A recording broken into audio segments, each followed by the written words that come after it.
স্বাগত ডিবিসি সংবাদে আপনাদের সাথে আছি সোনিয়া আফরিন ঈশিতা। নির্বাচন ছাড়া সংবিধান সংস্কার সম্ভব নয় বলে জানিয়েছেন গণসংহতি আন্দোলনের প্রধান সমন্বয়কারী জোনায়েদ সাকি। জাতীয় ঐক্যমত্য কমিশনের সাথে ৪ ঘণ্টা বৈঠক শেষে দুপুরে একথা জানান তিনি। বলেন, রাজনৈতিক দলগুলো যেসব বিষয়ে ঐক্যমত্য হবে সেগুলো জুলাই সনদ বা জাতীয় সনদ হবে, আর যেগুলো ঐক্যমত্য হবে না সেগুলো জনগণের ভোটের মাধ্যমে ঠিক করবে। ১৩৮টি বিষয়ে তারা ঐক্যমত্য হয়েছে গণসংহতি। বৈঠক শুরুর আগে ঐক্যমত্য কমিশনের সহ সভাপতি আলী রিয়াজ বলেন, পরবর্তী প্রজন্ম এবং নতুন বাংলাদেশের জন্য তাদের এই প্রচেষ্টা। দ্রুতই জুলাই সনদ তৈরিতে আশাবাদী তারা।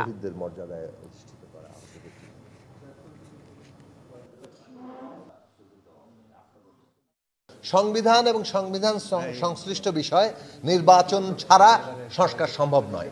যারা বলেন সেটা তাদের ব্যাখ্যা।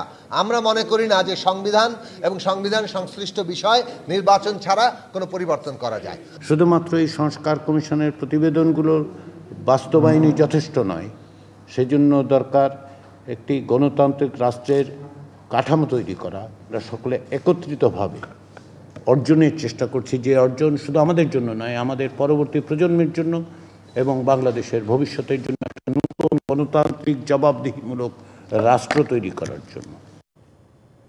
নির্বাচনকে সুষ্ঠু করার ক্ষেত্রে প্রতিটি কেন্দ্রে সিসিটিভি ক্যামেরার দাবি করেছে জামাতে ইসলামী। দুপুরে মগবাজারে দলের আমির ডাক্তার শফিকুর রহমানের সঙ্গে বৈঠক করেন ইউরোপীয় ইউনিয়নের রাষ্ট্রদূত মাইকেল মিলার। বৈঠক শেষে ব্রিফিংয়ে জামাতের নায়েবে আমির ডাক্তার সৈয়দ আবদুল্লাহ মোহাম্মদ তাহের জানান, ইউরোপীয় ইউনিয়ন ও জামাতের কাজের ক্ষেত্রে সহযোগিতামূলক আলোচনা হয়েছে। সংখ্যালঘু ও নারীদের বিষয়ে জামাতের ভূমিকায় ইউরোপীয় ইউনিয়ন সন্তুষ্ট বলে দাবি করেন তিনি। এছাড়া প্রধান উপদেষ্টা নির্বাচনের বিষয়ে যে সময় দিয়েছেন জামাত সেটা সমর্থন করে বলে ইইউকে অবহিত করার কথা জানান জামাতের নায়েবে আমির।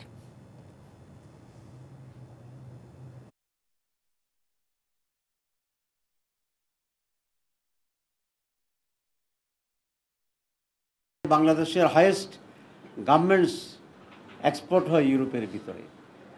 আমরা তাদেরকে প্রস্তাব দিয়েছি যে বাংলাদেশের শুধুমাত্র ইউরোপীয় ইউনিয়নের জন্য এখানে একটা এরিয়াকে আমরা অ্যাসাইন করব এবং সেখানে তারা গার্মেন্টস আরও বেশি করে তারা ইনভেস্টমেন্ট করবে।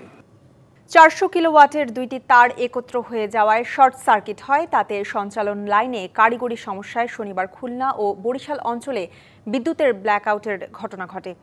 দুপুরে ব্রিফিংয়ে এমনটাই জানিয়েছেন বিদ্যুৎ, জ্বালানি ও খনিজ সম্পদ উপদেষ্টা মোহাম্মদ ফাউজুল কবির খান। বিদ্যুৎ বিপর্যয়ের এই ঘটনা তদন্তে বুয়েটের উপাচার্যকে প্রধান করে 8 সদস্যের কমিটি গঠন করা হয়েছে বলেও জানান তিনি।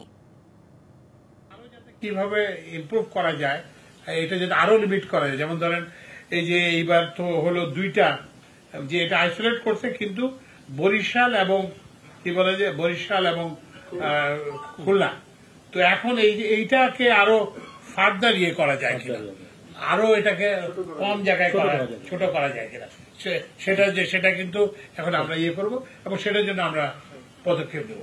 মালয়েশিয়ায় কর্মী পাঠানোর নামে অন্তত 20,000 কোটি টাকা লোপাটের ঘটনায় জড়িতদের বিরুদ্ধে তদন্ত রিপোর্ট হাইকোর্টে দাখিল করেছে প্রবাসী কল্যাণ ও বৈদেশিক কর্মসংস্থান মন্ত্রণালয়। রিপোর্টে 17,777 জন কর্মী মালয়েশিয়ায় যেতে না পারার ঘটনায় রিক্রুটিং এজেন্সিকে দায়ী করা হয়েছে। রবিবার সকালে বিচারপতি ফাহমিদা কাদের ও বিচারপতি মুবিনা আসাফের হাইকোর্ট বেঞ্চে এই প্রতিবেদন দাখিল করে মন্ত্রণালয়। তবে এই প্রতিবেদনে শাস্তির সুপারিশ করলেও এখন পর্যন্ত কোনো ব্যবস্থা নেওয়া হয়েছে কিনা তা উল্লেখ করা হয়নি। পরে রিক্রুটিং এজেন্সির বিরুদ্ধে কী ধরনের শাস্তিমূলক ব্যবস্থা নেওয়া হয়েছে, সকল প্রক্রিয়া সম্পন্ন হওয়ার পরও মালয়েশিয়ায় যেতে না পারা কর্মীদের টাকা ফেরত দেওয়া হয়েছে কিনা এবং তাদের মালয়েশিয়ায় যাওয়ার বিষয়ে কী ব্যবস্থা নেওয়া হয়েছে তার অগ্রগতি প্রতিবেদন আগামী 27 আগস্টের মধ্যে জানাতে বলেছে উচ্চ আদালত।